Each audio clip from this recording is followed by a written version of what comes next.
Good child. But yeah, welcome back for day 21 of becoming more well read. Um, Come to find that this is a pretty extensive book. Um, so I think I'm gonna be keeping the commentary to a minimum, um, and just read, for the most part. Um, just try to work on my articulation, working on my um comprehension and my pacing and my cadence, and just do it like that. And as I get into books that aren't as extensive, I'll probably try to add back to the commentary. But for now, I'm about to just try to get through this book, man. But yeah, day 21. If you've just been trying to read more or anything like that, feel free to pull up a chair. And let's get through the book. We are on Steve Jobs, still, page 272. And we have a long way to go. So the wedding, March 18th, or March 18, 1991. Avi Tavinian decided Jobs needed a bachelor's party. This was not as easy as it sounded. Jobs did not like to party and didn't have a gang of male buddies. He didn't even have a best man, so the party turned out to be just Tavinian and Richard Crandall, a computer science professor at Reed who had taken a leave to work at Next.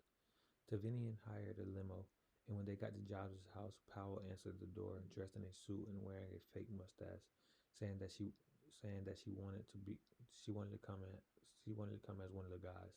It was just a joke, and soon the three bachelors, none of them drinkers, were rolling to San Francisco to see if they could pull off their own pale version of a bachelor party. Tavinian had been unable to get reservations at Green's, the vegetarian restaurant at Fort Mason that Jobs liked, so he booked a very fancy restaurant at a hotel. I don't want to eat here, Jobs announced. As soon as the bread was placed on the table, he made them get up and walk out to the horror of Tavinian, who was not yet used to Jobs' restaurant manners. He led them to Cafe Jacqueline in North Beach, the souffle place that he loved, which was indeed a better choice. Afterward, they took the limo across the Golden Gate Bridge to a bar in Sausalito, where all three Sausalito. Shout out Larry June. That's where I know about that from. Where all three ordered shots of tequila, but only sipped them. It was not great as bachelor parties go, but it was the best we could come up with for someone like Steve, and nobody else volunteered to do it. Recalled Tavinia. Giles was appreciative. He decided that he wanted Tavinia to marry his sister Mona Simpson. Though nothing came of it, the thought was a sign of affection. Powell had Powell had fair warning of what she was getting into. As she was planning the wedding, the person who going to do the calligraphy for the invitations came by the house to show them some options. There was no there was no furniture for her to sit on, so she sat on the floor and laid out the samples. Jobs looked for a few minutes, then got up and left the room. They waited for him to come back, but he didn't. After a while, Powell went to find him in his room.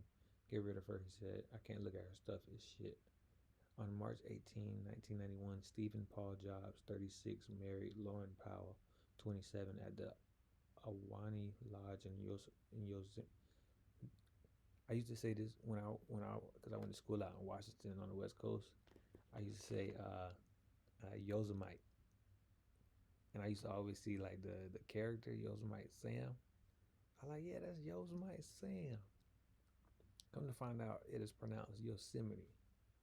I don't know if anybody else is out there like me, but it's pronounced Yosemite. At the Ahwahnee Lodge in Yosemite National Park. Built in the 1920s, the Ahwahnee is a sprawling pile of stone, concrete, and timber, designed in a style that mixed Art Deco, the arts and craft movement, and the Park Service's love of huge fireplaces. Its best features are the views. It has floor-to-ceiling windows looking out on Half Dome in Yosemite Falls. About 50 people came, including Steve's father, Paul Jobs, and sister Mona Simpson. Hmm. She brought her fiance, Richard Appel, a lawyer who went on to become a television comedy writer, as a writer for The Simpsons. He named Homer's mother after his wife. Jobs insisted that they all arrive by chartered bus. He wanted to control all aspects of the event. The ceremony was in the solarium, Solarium, Solarium.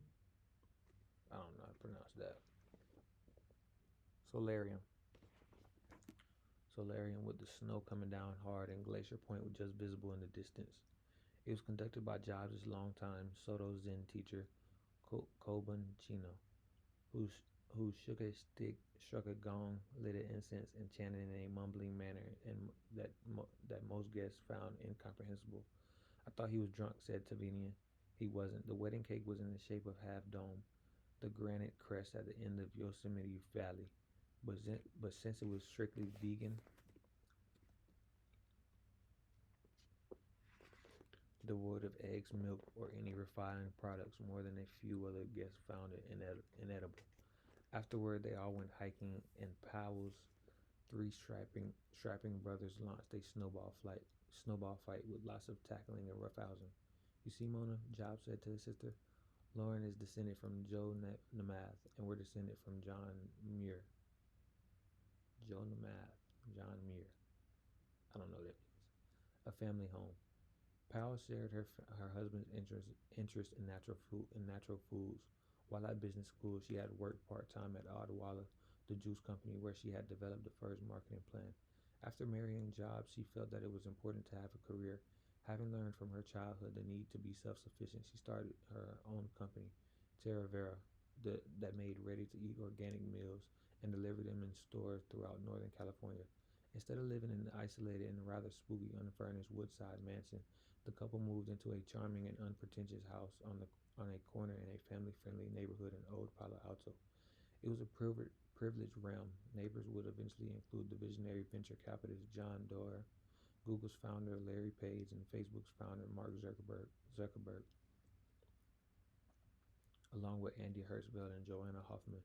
But the homes were not ostentatious, and there were no high hedges or long drives shielding them from view.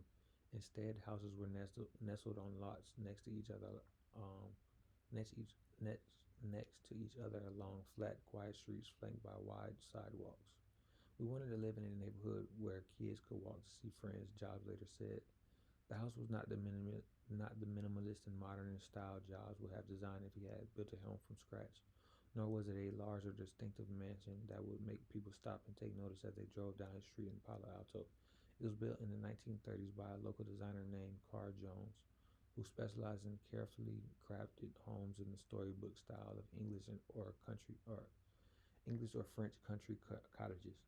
The two-story house was made of red brick with exposed wood beams and a shingle roof with curved lines. It evoked a rambling Cotswold cottage, or perhaps a home where a well-to-do hobbit might have lived.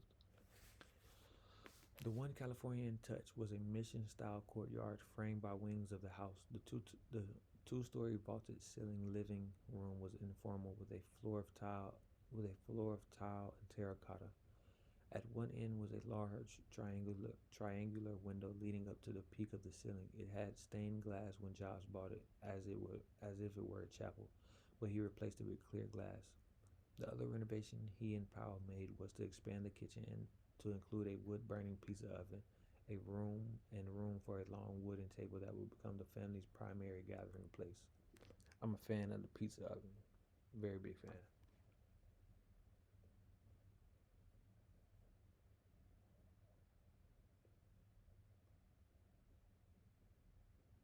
Um, Dang, I lost where I was at. Pizza oven room, da da da. It was supposed to be a 4 month renovation, but it took 16 months because Jobs kept redoing the design. They also bought the small house behind them and raised it to make a background, which Powell turned into a beautiful natural garden filled with a profusion of seasonal flowers along with vegetables and herbs. Jobs became fascinated by the way Carr Jones relied on old material, including used bricks and wood from telephone poles to provide a simple and sturdy structure. The beams in the kitchen had been used to make the molds for the concrete foundations of the Golden Gate Bridge, which was under construction when the house was built. He was a careful craftsman who was self-taught. Jobs said as he pointed out each of the details, he cared more about being inventive than about making money, and he never got rich. He never left California. His ideas came from reading books in the library and architectural digest.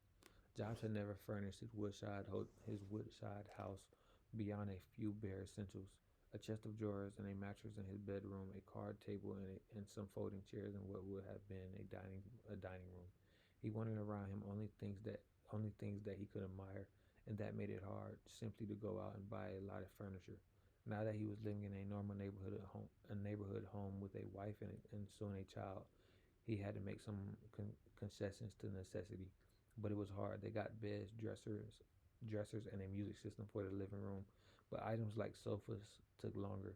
We spoke about furniture in theory for 8 years, recalled Powell. We spent a lot of time asking ourselves, what is the purpose of a sofa? Buying appliances was also a philosophical task, not just an impulse purchase. A few years later, Jobs described to Wired the process that went into gathering a new washing machine. It turns out that the Americans make washers and dryers all wrong. The Europeans make them much better, but they take twice as long to do clothes. It turns out that they wash them with about a quarter as much water, and your clothes end up with a lot less detergent on them.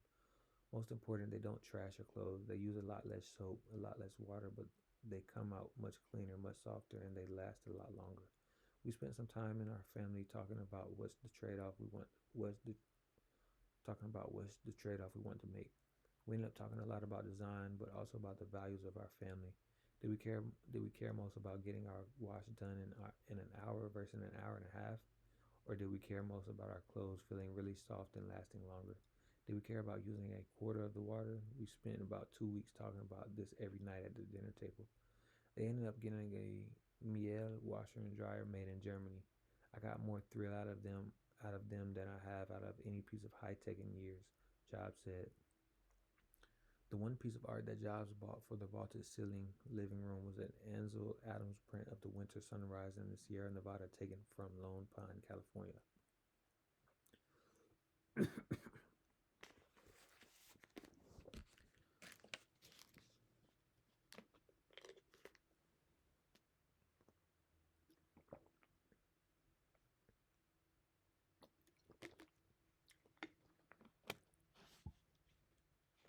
Excuse me. Adams had made the huge mural print for his daughter, who later sold it. At one point, Jobs' housekeeper wiped it with a wet cloth, and Jobs tracked down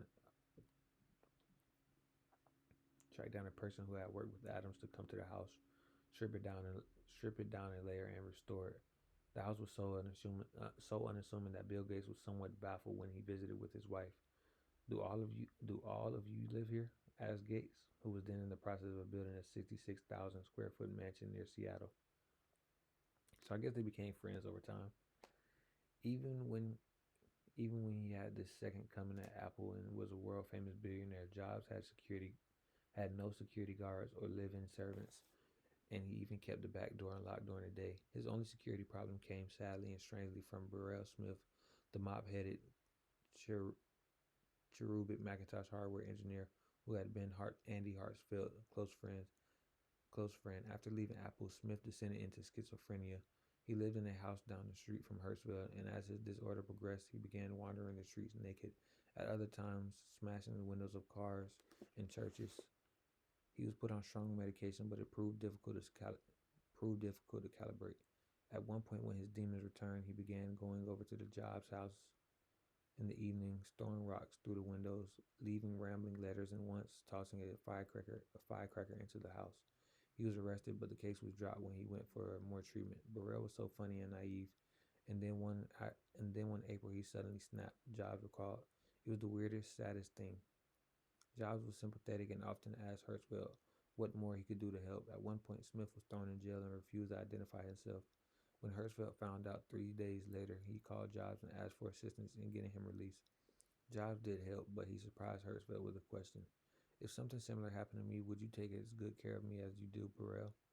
Jobs kept his mansion in Woodside, about 10 miles up into the mountains from Palo Alto. He wanted to tear down the 14-bedroom 1925 Spanish colonial revival, and he had plans drawn up to replace it with an extremely simple Japanese-inspired modernist home one third the size. But for more than 20 years, he engaged in a slow-moving series of court battles with preventionists who wanted the crumbling original house to be saved. In 2011, he finally got permission to raise the house, but by then he had no desire to build a second home. On occasion, Jobs would use the semi-abandoned Woodside home, especially his swimming pool, for family parties. When Bill Clinton was president, he and Hillary Clinton stayed in the 1950s ranch house on the property on their in the 1950s ranch house on the property on their visits to their daughter, who was at Stanford. Since both the main house and the ranch were unfurnished, Powell would call furniture and art dealers when the Clintons were coming and pay them to furnish the house temporarily. Once, shortly after the Monica Lewinsky flurry broke, Powell was making a final inspection of the furniture and noticed that one of the paintings was missing. Worried, she asked the advance team and Secret Service what had happened. One of them pulled her aside and explained that it was a painting of a dress on a hanger, given the issue of the blue dress in the Lewinsky matter,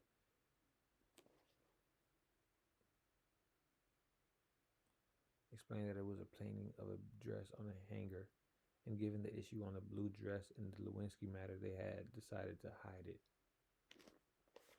During one of his late night phone conversation with Jobs, Clinton asked how he should handle the Lewinsky situation.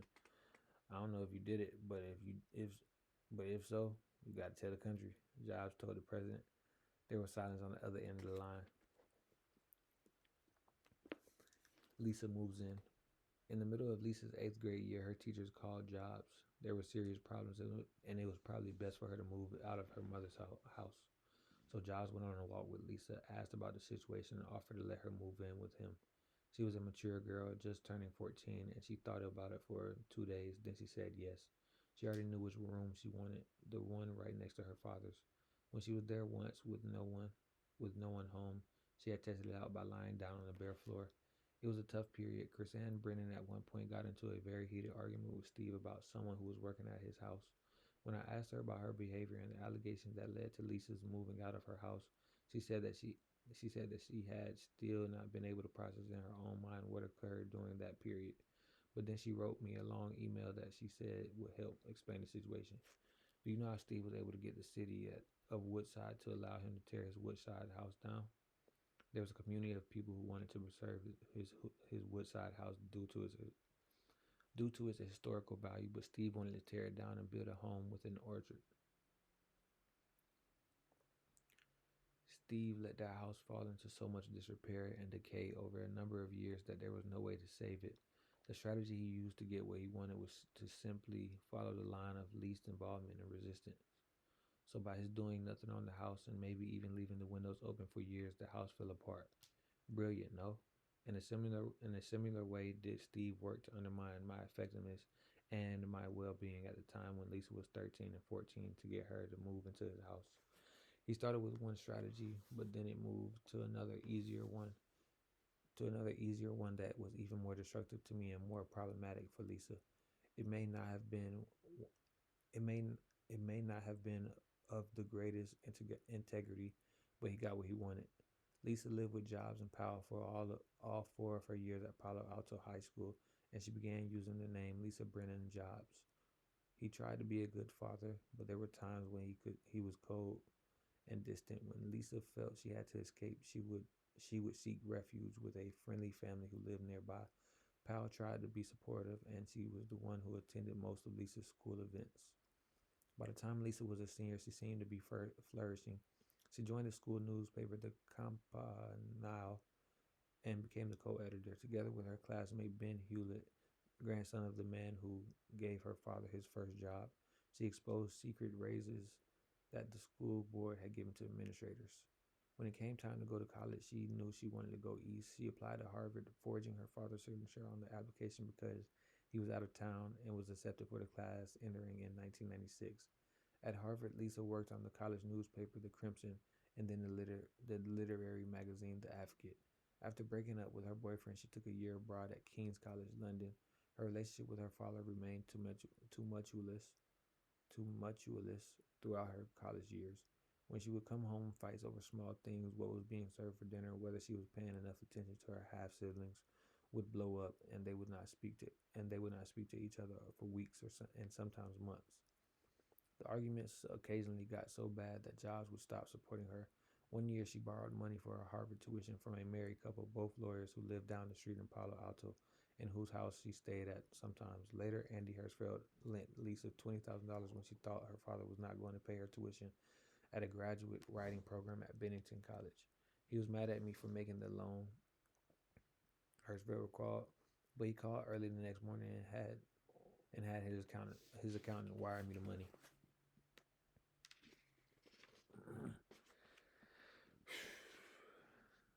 Sheesh. There were, however, some nice times during those years, including one summer when Lisa came back home and performed at a benefit concert for the Electronic Frontier Foundation, an advocacy group that supports access to technology. The concert took place at the Fillmore Auditorium in San Francisco, which had been famous by the Grateful Dead, Jefferson Airplane, and Jimi Hendrix. She sang Tracy Chapman's anthem, um, Tracy Chap Tracy Chapman's anthem, talking about a revolution. Poor people are gonna rise up and get their share. As her father stood in the back, cradling his 1-year-old daughter, Erin. Jobs' ups and downs with Lisa continued after she moved to Manhattan as a freelance writer. Their problems were exacerbated because of Jobs' frustrations with Chrisanne. He had bought a house for Chrisanne to use in nearby Menlo Park, but Chrisanne sold it, and they proceeded to travel with a spiritual advisor and to live in Paris. Once the money ran out, she returned to San Francisco and became an artist, creating light paintings, and Buddhist mandalas. I am a connector and a visionary contributor to the future of evolving humanity and the ascended earth, she said on her website, which Hertzfeld maintained for her. I experience the forms, color, and the sound frequencies of sacred vibrations as I create and live with the paintings. When Chrisanne needed money for a bad sinus infection and dental problem, Jobs refused to give it to her, causing Lisa again to not speak to him for a few years, and thus the pattern would continue. Mona Simpson used all of this plus her imagination as a springboard for her third novel, A Regular Guy, published in 1996. The book's title character is based on Jobs, and to some extent it adheres to reality. It depicts Jobs' quiet generosity to and purchase of a special car for a brilliant friend who had a degenerative bone disease, and it accurately describes many unflattering aspects of his relationship with Lisa, including his original denial of paternity, but other parts are purely fiction. Chrisanne had taught Lisa at a very early age how to drive, for example, but the book scene of Jane driving a truck across the mountains alone at age 5 to find her father, of course, never happened. In addition, there are little details in the novel that in journalist parlance are too good to check, such as head snapping description of the character based on Jobs in the very first sentence. He was a man too busy to flush toilets. On the surface, the novel's fictional portrayal of Jobs seems harsh. Simpson describes her main characters as unable to see any need to pander to the wishes or whims of other people. His hygiene is also as dubious as that of the real Jobs. He didn't believe in deodorant and often professed that with a proper diet and the peppermint Castile soap, you will neither perspire nor smell. But the novel is lyrical and intricate on many levels. By the end, there is a fluid picture of a man who loses control of the great company he had founded and learns to appreciate the daughter he had abandoned. The final scene is of him dancing with his daughter. Jobs later said that he never read the novel. I heard it was about me, he told me. And if it was about me, I would have gotten really pissed off. And I didn't want to get pissed off at my sister, so I didn't read it. However, he told New York Times a few months after the book appeared that he had read it and saw the reflections of himself in the main character. About 25% of it is totally me, right down to the mannerisms, he told the reporter Steve Lohr. And I'm certainly not telling you which 25%. His wife said that, in fact, Jobs glanced at the book and asked her to read it for him to see what he should make of it. Simpson sent the manuscript to Lisa before it was published, but at first she didn't read more than the opening. In the first few pages, I was confronted with my family, my anecdotes, my things, my thoughts, myself, and the character Jane, she noted, and sandwiched between the truth was invention, lies to me, made more evident because of their dangerous proximity to the truth. Lisa was wounded, and she wrote a piece for the Harvard Advocate explaining why. Her first drive was very bitter. Then she toned it down a bit before she published it. She felt violated by Simpson's friendship. I didn't know for those 6 years that Mona was collecting, she wrote. I didn't know that as I sought her consolations and took her advice, she too was taking. Eventually, Lisa reconciled with Simpson. They went out to a coffee shop to discuss the book, and Lisa told her that she hadn't been able to finish it. Simpson told her she would like the ending. Over the years, Lisa had an off and on relationship with Simpson, but it would be closer to some ways than the one she had with her father. Children. When Powell gave birth in 1991, a few months after her wedding to Jobs, their child was known for 2 weeks as Baby Boy Jobs because settling on a name was proving only slightly less difficult than choosing a washing machine. Finally, they named him Reed Paul Jobs. His middle name was that of Jobs' father, and his first name both Jobs and Powell insist.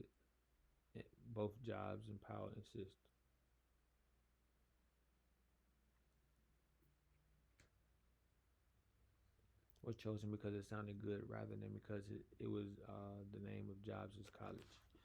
Reed turned out to be like his father in many ways, incisive and smart, with intense eyes and a mesmerizing charm. But unlike his father, he had sweet manners and a efficacy. Oh my goodness.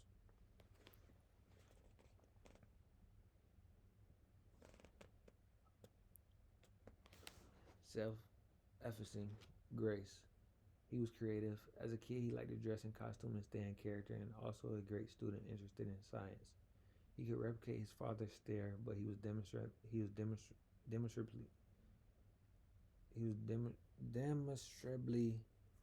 affectionate and seemed not to have an ounce of cruelty in his nature. Erin Sienna Jobs was born in 1995. She was a little quieter and developed into a more introspective child with an emotional intelligence that gave her an acute sense of other people's feelings. She picked up her father's interest in design and architecture, but she also learned to keep a bit of an emotional distance so as not to be hurt by his detachment. The youngest child, Eve, was born in 1998, and she turned into a strong-willed, funny firecracker who, neither needy nor intimidated, knew how to handle her father, negotiate with him, and sometimes win, and even make fun of him. Her father joked that she's the one who will run Apple someday if she doesn't become president of the United States. In 1995, Oracle CEO Larry Ellison threw a 40th birthday party for Jobs filled with tech stars and moguls. Ellison had become a close friend, and he would often take the Jobs family out on one of his many luxury yachts.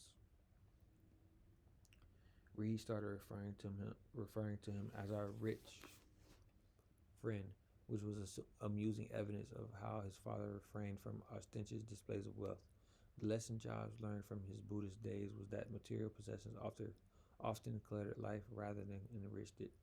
Every other CEO I know has a security detail, he said. They've even got them at their homes. It's a nutso way to live. We just decided that's not how we wanted to raise our kids. Man, man, oh man. Workout right there, wasn't it? Finished chapter 21. Oh shoot, my biography, my descriptions in the videos have been incorrect. That was chapter 21. Thank you for tapping in. Day 21.